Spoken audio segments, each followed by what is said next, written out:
we have a lot changing in our world, but it's just a constant evolution. You have business requirements that drive choices from an application standpoint, and those applications need infrastructure.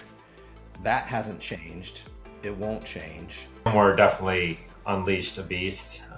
It disrupted a lot of people's businesses. For me, going forward, the story isn't about VMware, it's about what we've learned from that situation. Geopolitical and economic disruptions, talent challenges, emerging technology, and changing cybersecurity landscape. In the episode today, we will discuss the IaaS market reset, which we will see in 2026, starting from strategic reset and companies being reactive to companies being proactive. Welcome to the first episode of Open Infra Conversations by ShapeBlue.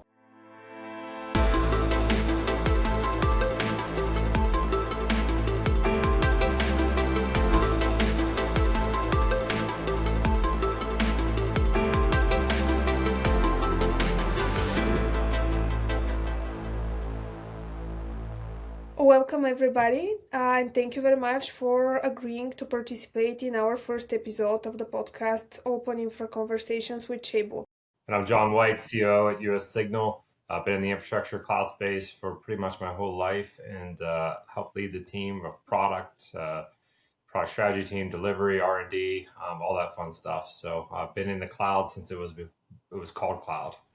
And I'm pretty much the same. I'm Giles Sirett. I'm CEO of ShapeBlue.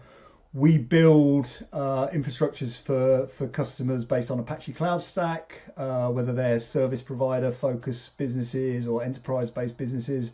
Like John, I've been around cloud since not quite my whole career, but I'm probably a few years older than John. But for a long time. Pat Cannon, I'm the field CTO with US Signal.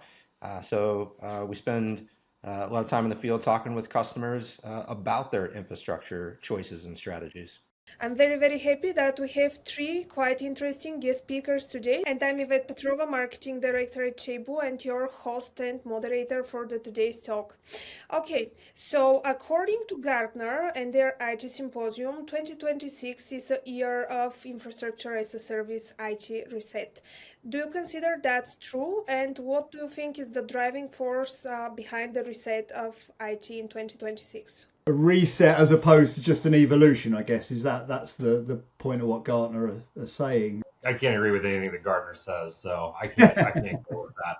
I mean, they always want to look for a single-sided solution for everything. I remember probably 2016 and rolling out a new cloud product, and they're like, "Oh my God, your business is going to die because everybody's going to AWS." So they're always looking for a 1 or a 0. We're in a constant evolution. Like it's like the tides. I mean, we go through this centralization, this decentralization phase, and we're just inside of this thing. And I think it's just another assurance that if you're not thinking through a hybrid landscape, then you're not thinking along the right way. So if you're saying, okay, it's only going to be cloud or it's only going to be on premises, like that's the problem. That's the part that's wrong right now. And I think that's where Gartner wants to always say, okay, we're in this reset phase where we're going to go all back to on-premises now because we have AI, we capital's tough. And I just don't think that's going to be the case. Yeah, I agree with that comment. In the last sort of 12, 18 months, multiple sort of foundational assumptions have changed, right? So you get right at the bottom, businesses have got less access to, cheap capital. We've had the concept of important vendors, trusted important vendors suddenly being removed. We've got geopolitical landscape is a very different place to it was a couple of years ago. People are understanding, the business models of some of the big IaaS providers, the big hyperscalers. So you got all these assumptions all changing. I'd say, yeah, we're definitely in a reset phase. I would thread the needle between both of those responses. I think if you think about the mindset of decisions that people are making, it's both an evolution of what we've learned, right? So, if you take a simple concept, John kind of alluded to it, of lifting and shifting to, say, a hyperscaler and, not performing any further modernization of those workloads and seeing costs rise over time, I think that simple concept forces us to then kind of reset, from a mindset perspective as to how we look at our decisions in the future. So I think it's a little of both, and that's what I see customers kind of iterating over is, okay, we've been down one path. It was not optimal for us. So if we look at a strategy to repatriate, what makes the most sense for us, and hopefully organizations are looking at that, from a workload by workload perspective as opposed to just an all-in infrastructure choice. It's nice you've got that balanced view, Pat, somewhere in between me and John, and it is unusual for me to agree with Gartner as well. But I still do the thing. I mean, yeah, the term reset. We've got so many evolutions occurring at the same time. I think that's the point I'm trying to make. That do 5 or 6 significant evolutionary things all actually mean, yeah, no, this is a reset period. And I suppose a lot of it is from first-hand experience. Instead of reset, should we call it more of an enlightenment, that like people realize there's other options out there? Because I think that's really what's going on, is they realize, hey, it's not just, a single place that you're going to live. Yeah. A cloud epiphany. Exactly. Right. On that with you. So you're all aligned around that. Okay. And John, you mentioned something about cloud and on-premise. In the infrastructure space, is it still about on-premise versus cloud, or it's hybrid now, the default architecture which you're seeing with customers?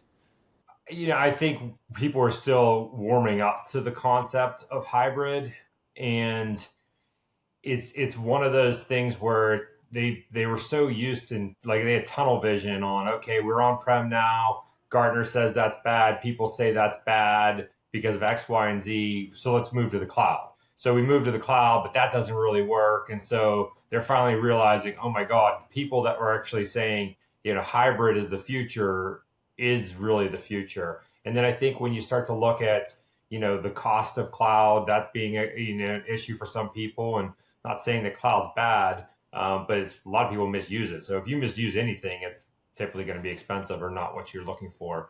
And I think people are finally realizing, okay, if the costs are higher and maybe my workloads aren't really set for it, maybe I should start to repatriate a little bit or do some on-premises work, or own some of the hardware. And then when you start to look at the balance of, okay, I have a manufacturing company or a healthcare company, I have a lot of IoT devices generating a lot of data, I'm going to pay a lot of money in bandwidth, or I could process it locally. That probably makes a little more sense to process it locally. So we're just in that constant, evolution of change. I think hybrid has been the normal for many years now, okay, at a tactical level, right? But it hasn't necessarily been the strategy of an organization, but actually if you go in and audit these organizations, they've all got significant amounts of on-prem. Even though their CIO strategy has been cloud first for 5 years, they've still got a lot of on-prem, or, their strategy might all be on-prem and they've actually got a lot of hyperscaler stuff that they're using, or other service provider stuff they're using. I think the difference is now is that what was happening down at that tactical level is now getting recognized as a strategy. I would agree with that. So like there's almost, again, the enlightenment that, we say we're on-prem or we say we're cloud, but you know what? We really are hybrid. So why don't we just call ourselves that, and we figure out the best venue for where our applications need to run. So how are the organizations approaching edge and distributed infrastructure? Is this like proactive and part of their current strategy, or they're waiting for something to happen and then to say maybe it's time to think for a different strategy? I'm seeing more people being proactive on it now. They're realizing, hey, we might not have been in the best spot. If VMware was our prime vendor, that's where we're spending our most money, and they can go and turn on a dime, and maybe not support us like we thought we'd have support forever. Like I think people are starting to think, okay, I don't want to be, in that situation again. We're hearing that time and time again. Is like they're just not comfortable having their business, flipped upside down, and it's not their fault. And so I think there's a lot of folks that are trying to, figure out, hey, what's this happy medium? Where can I kind of control my own destiny and have some protection? And, it's not just VMware. I mean, that is, I think, probably the biggest disruptor. But if you look at, AWS increased their price for their first time in years, maybe a decade on one of their products. Why can't that be the norm? You have business requirements that drive choices from an application standpoint, and those applications need infrastructure. That hasn't changed. It won't change. But as practitioners, we're being forced to adjust to the economics, right? So, to John's point, how do we avoid vendor lock-in? How do we create, more flexibility from a consumption standpoint? And I think all of that, is really interesting in the concept of, what we're talking about here today of, that cloud epiphany, so to speak. And I think we're going to continue to see that organizations that are being proactive, kudos to them. I see, here in the Midwest of the United States, we have a lot of laggard adopters though. So, we're still fighting some of those, basic challenges. But, I think a lot of it's the economics that are driving some of those decisions.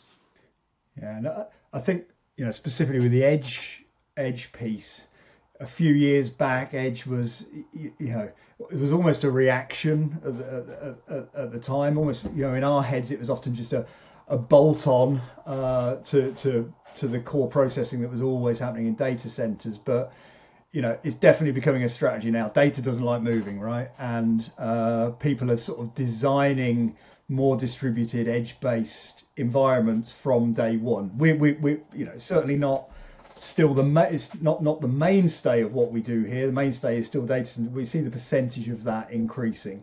AI inference, large data sets not wanting to move. I think the fact that data likes to be where it likes to be, and therefore the processing should happen there. We're just going to see edge becoming sort of front and center of a lot of people's strategies. Should we all agree then that the new normal is hybrid and edge infrastructure? I think for most people, it should be hybrid. The edge is going to be relative to what your business is. I think there's still, if you're generating data locally, then yes, you need some sort of edge. If that's not what you're doing, then I agree. You're probably a little far off to actually needing the edge. Okay, so both John and Pat, you mentioned a few words about VMware. I was about to ask, what are the biggest forces which are driving that evolution and change in 2026? Is it geopolitics, is it economics, or just like the whole wave which VMware has unlocked about a year and a half ago? I think that's, VMware definitely unleashed a beast. It disrupted a lot of people's businesses. It disrupted our business. I think that was, that's been heard throughout the industry. Now, I think people are starting to sober up on the concept. It was like, okay, maybe it's not as bad as we thought it was going to be, and we're just going to have to take it and do it. And I think that there's a portion of people that are going that way, and then there's another portion of people that are like, what, this isn't for us long term. We need to figure out a better solution. So I don't think that's going to be just VMware in the future. I do believe that we're going to start to see that other places with not only just increasing in prices, but like security issues in certain cloud environments, or you look at CrowdStrike. It's funny. CrowdStrike was like the top of everybody's topic list for a while, and then it fell off. But like if that continues to happen or happens again with a CrowdStrike like company, we're going to have major issues. I think I'm sort of agreeing with you there, Joe. From my perspective, the VMware story is sort of played through. It's got a long tail because there's a lot of people doing a lot of work addressing infrastructures that were based on VMware, and they're not anymore. But for me going forward, the story isn't about VMware. It's about what we've learned from that situation, right? Having dependency on vendors or other providers without a clear exit plan is a business continuity issue. VMware isn't necessarily going to be the big headliner the next year, but I think what we've all learned in IT and infrastructure leadership from that episode has probably changed some of our behaviors forever, right? I think the evolution of like AI tools to help kind of code your own destiny as well is going to be a big issue. Yeah, I think that retooling concept is super important. We're working with a large healthcare provider right now that's been on VMware for a very long time, and the team is evaluating other platforms, and they're very stuck on comparing it to how VMware works, right? And simple concepts like mimicking permissions, which you know we have an open cloud offering that's based on Cloud Stack and KVM, and there's plenty of tools that you could plug in to essentially create the same results. So that retooling and just reshaping of talent, I think right now is perceived as a blocker to a lot of these organizations that are doing those evaluations. But I'm hopeful that to John's point, we'll see wide adoption and more open mindsets that will allow us to innovate quicker, and not be dependent on platforms like VMware and avoid more vendor lock-in in the future. And to close the topic for the VMware and then jump on another hot topic, which obviously is AI and building AI-ready infrastructure, what do you think about the future of VMware? Is it a short-term necessity or a long-term risk? I don't see VMware going anywhere. Both. VMware could be the mainframe where it's just sitting there and living and running forever because people know it and love it. I mean, mainframes are fantastic pieces of machinery that do run, and they will run for a long, long time. I think we're going to have those in our life forever, but they're a pain in the butt, and they're a very specific type of engineer that wants to run those.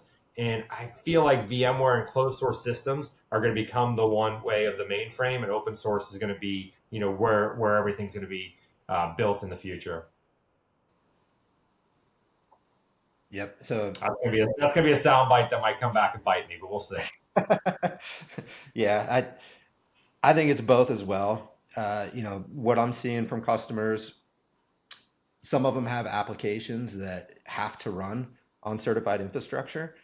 So again, if you're taking that mindset of, okay, what's the most optimal place to run a specific application or a workload, right? Let's make sure it gets us the performance that we need. It doesn't increase our operational burden. It meets our security and compliance, and it's cost effective. So if we take that rationale and we apply it to each workload, inevitably what we're seeing is customers do have workloads that need to stay on VMware. I do think it presents a long-term risk, just because every organization at this point should be pushing for innovation. And if we just keep doing the same things over and over again, that's kind of the antithesis of innovation. So I think it's both. I think it's short-term requirement, long-term risk. To John's point, there's probably always going to be some VMware, somewhere in everyone's architecture. But I think the more that we can diversify and have more optionality, I think those are the organizations that are going to win out in the future. But I think, Pat, sometimes we live and breathe this world, right? All of us, and sometimes we forget how much that has changed in the last 18 months. Because yes, your customers are there saying, yeah, we're going to still have to do a bit of this with VMware because of whatever. The fact is, you probably wouldn't have even been having that conversation with them 2 years ago, because this layer in their stack was, there's no need to look at that. We buy that from VMware, right? So, it has the simple fact that people are even having those conversations and say, and there's something driving them to say, yeah, we're still going to have a bit of that, but generally we're now looking to de-risk in other areas. That's a huge change. And you all mentioned open source and the new way of building IT infrastructure. So is this actually the new normal, or open source is still for just a few brave companies which want to ensure building their own destiny? I've been telling people it needs to become the new normal for 15 years now, right? Open source used to be perceived as the risky option, but working with a vendor who might do crazy things is now perceived as the risky option. So I think there's been a fundamental change in the way people perceive it. I do see a shift happening, and when I talk to people and we explain, how much maybe open source that they're using today that they don't even know they're using, I think that starts to enlighten them. But I think, again, it's a big scary thing for some engineering folks. But I do believe we are on the precipice of a kind of a changing of the guard, where we start to maybe have these we have kind of our old school engineers, just like, and it's no different like 20 years ago when I came into it. Like you had your mainframe engineers, you had your like server based engineers. We had our server based engineers. Now we had our cloud based engineers. We're going to go from these cloud based engineers and these server based engineers or virtualization engineers into the next generation of engineering that are using AI tools and open source, and it's a more collaborative community. Like we are on that jump right now.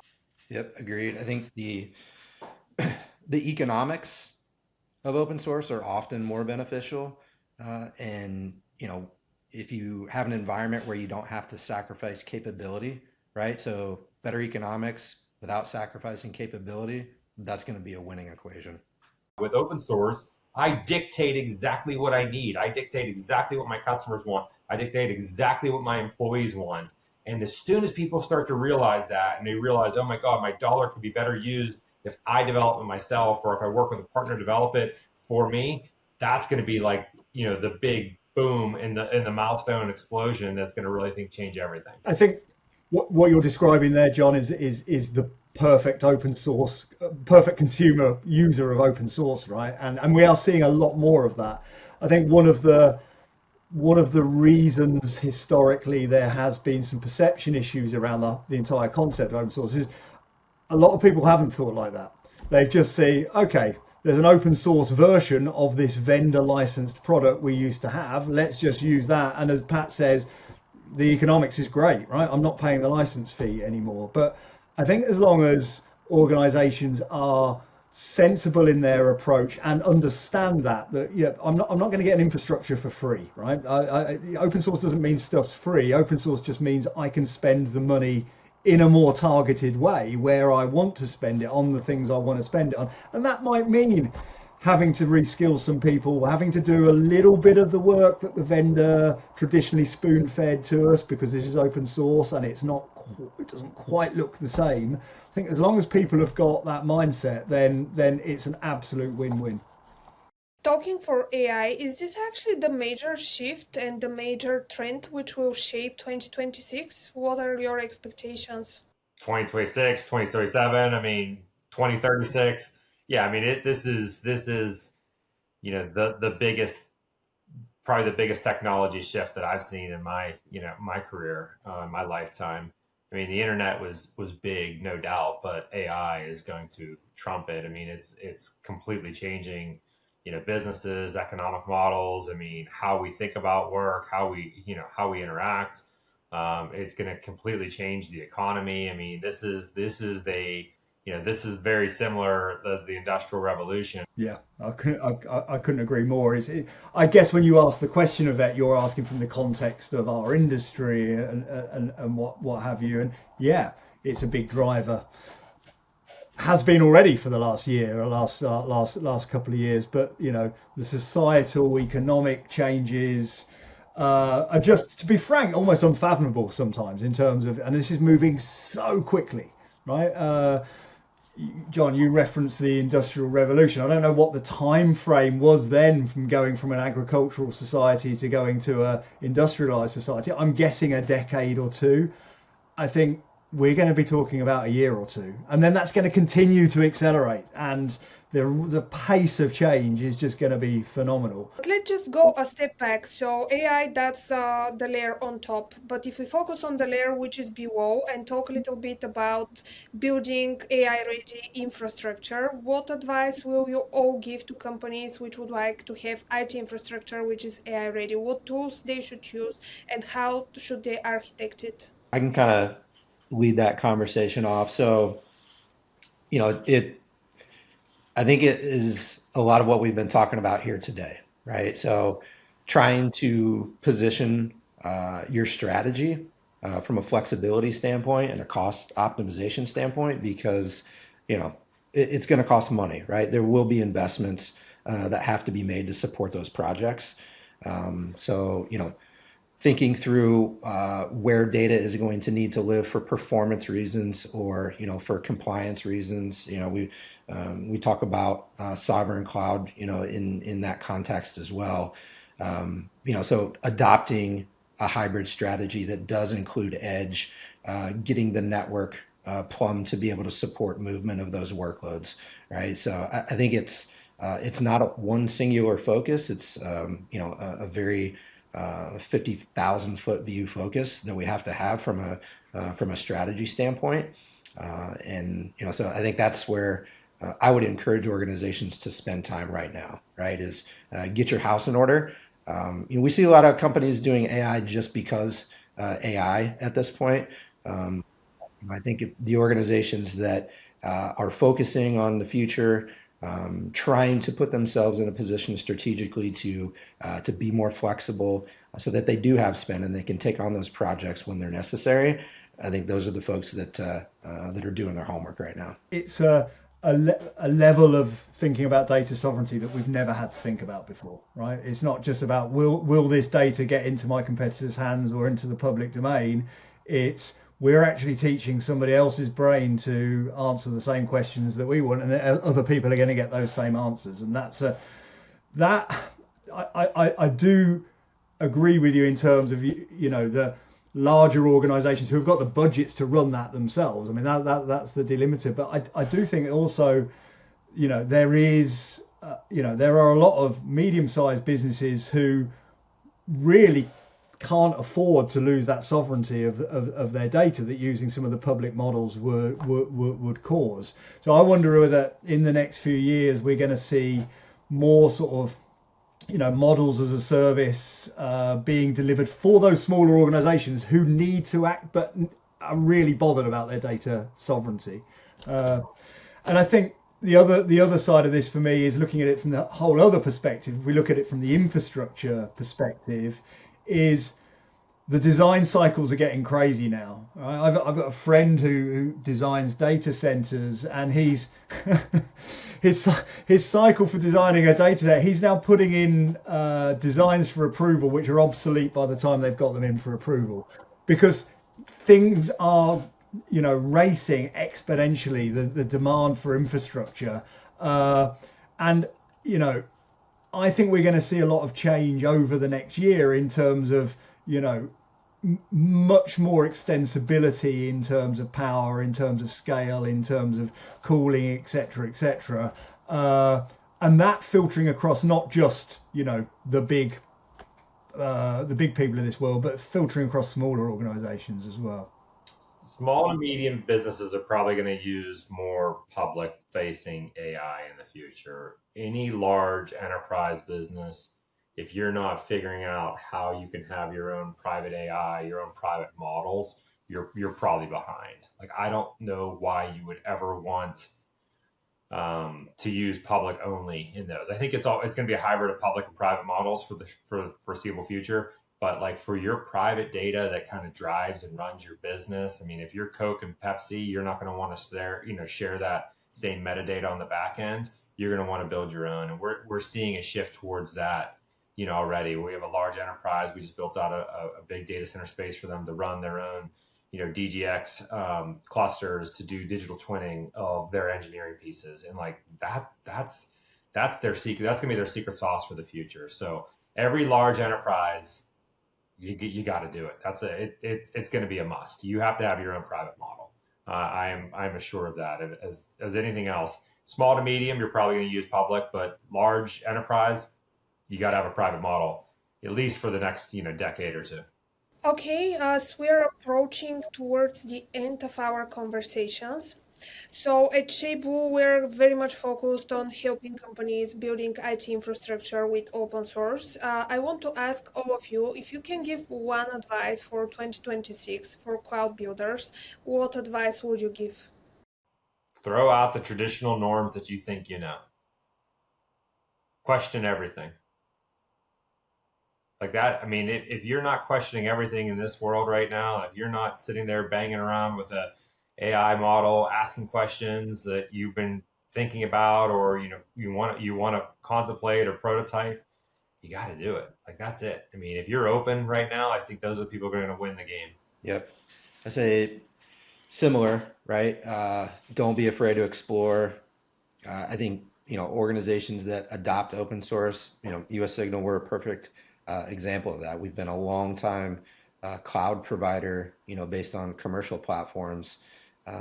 but made the choice to move to open source. And I don't think we're not looking back, and our customers are very much open to it. They're very excited about it. So definitely be open to change. It's inevitable. I think open source provides a lot of opportunities to innovate, and I would encourage organizations and service providers specifically to make that jump. It's nothing new. I've said this to people for a few years, but own your own destiny, right? Which is just building on what John and Pat have said. But I think it's even more important now with the uncertainty, whether we call it evolution, whether we call it, what did we agree on in the end was the name for what's happening at the moment? Not a reset, an epiphany, okay? But own that yourself. Don't let other people make those decisions for you, or they'll end up owning you. And last question, what is the one infrastructure decision you believe organizations will look back and would say, that's the decision that changed everything? Stop trying to do it all yourself. Partner. Yeah, that's a good one. Yeah, the partnership side of it is key. From an education standpoint, from shared services model, I think it'll allow you to. I think anybody right now that is unhitching the wagon to figure out how to move faster, and I think partners will help you move faster. Like that's going to be critical. If you're still moving, at regular server speed, 20 year, the speed that you ran at 20 years ago, you're still doing that today, you are going to be left in the dust. I would say own your own future, right? Which you could argue is countering what you're saying, John. You're talking about partners, but those two things sit together, right? So own your own future. By all means, work with partners, and that's good with people with high experience. But make sure you've got the right partners, right? The people you can trust. Make sure you've got back out plans, and there's a plan, and you're working with partners who on day one say, look, if anything ever went wrong with us, this is how you would go away from us, right? And a lot of the organizations we deal with do put that front and center, and their customers love that. Thank you all for participating in the first episode of Open Infra Conversations by ShapeBlue. Be part of the open infrastructure movement towards Apache Cloud Stack. Subscribe to Open Infra Conversations by ShapeBlue, discover the latest technology trends, and shape the future of your business.